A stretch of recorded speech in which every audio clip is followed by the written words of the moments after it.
putih. Dia tak accurate. And you tanya kepada bukan pakar. ChatGPT bukan pakar. Dan dia even kalau you tanya doktor pasal Shiruto, kalau doktor tu tak tahu pasal Shiruto, macam mana dia nak tolong jawabkan dekat orang yang lagi tak tahu? Is the blind leading the blind? Sayang. Sebab kalau you betul-betul tahu Shiruto tu, Allah tak tahulah. The cost is cheap. Kalau you kena cancer 100,000 tau. 100,000. Kalau you nak tunggu kat kerajaan, memang tak sempat. Tak sempat. Kalau pergi government nak tunggu, katalah dah tahu treatment kan, nak tunggu treatment tu, you might not even, tak tahu lah you boleh dapat the best treatment ke tak. Sebab the best treatment semua mahal sekarang kalau cancer. Sangat mahal. And usually combine ubat kemo dengan immunotherapy juga tau. Immunotherapy tu pun RM10,000. Kita punya immune stabilizer Shiruto berapa? Murah sangat. Sayang tak ambil. Sebab betul lah macam Linda cakap tadi kan, keyakinan tu you kena makan dulu. And you kena cerita. I pun dapat keyakinan bila tim yang bukan Malay, diorang punya nak tolong orang kan, dia punya keikhlasan tu gila-gila yang memang kita tengok macam miracle. So I belum pun takut, I ada ketakutan bila nak cerita sebab I doktor.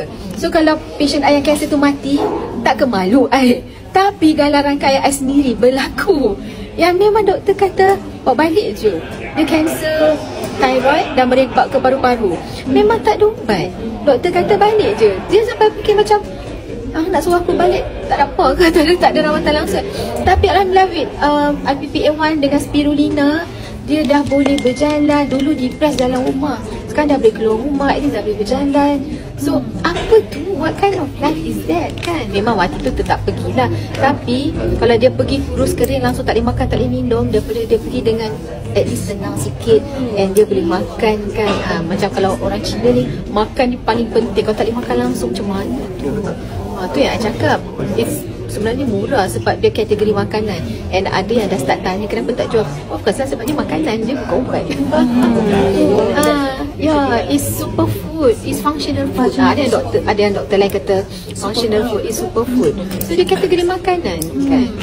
So macam orang suruh makan beras perang ke beras putih ke kan, kenapa nak kena makan beras perang? Benda tu tak prescribe kan. Dia tak prescribe, tapi dia boleh kawal gula. So macam mana kita nak prescribe superfood IPPA1? Tapi memang quality of life tu, kita bukan nak kata dia boleh rawat, tapi kanser tu tetap ada. Macam mana nanti Rukiah kan, kanser tu tak ada, tapi dia ada quality, ada boleh meneruskan kehidupan dia.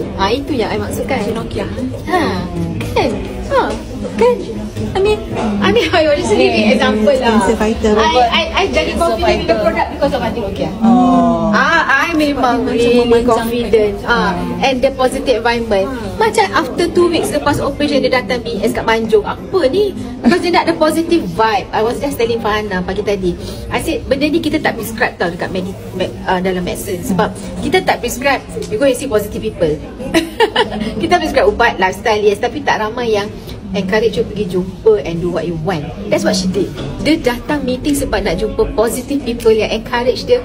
Okay, you nak buat apa? Sebab tu mulut dia tak berhenti buka walaupun pergi follow up. Kita duduk pergi hospital tu mula tengok iPhone apa. Dia boleh cakap dengan orang sebab dia sendiri dah dapat kebaikan dia. Sebab tu dia benci dekat orang, no matter how her condition is.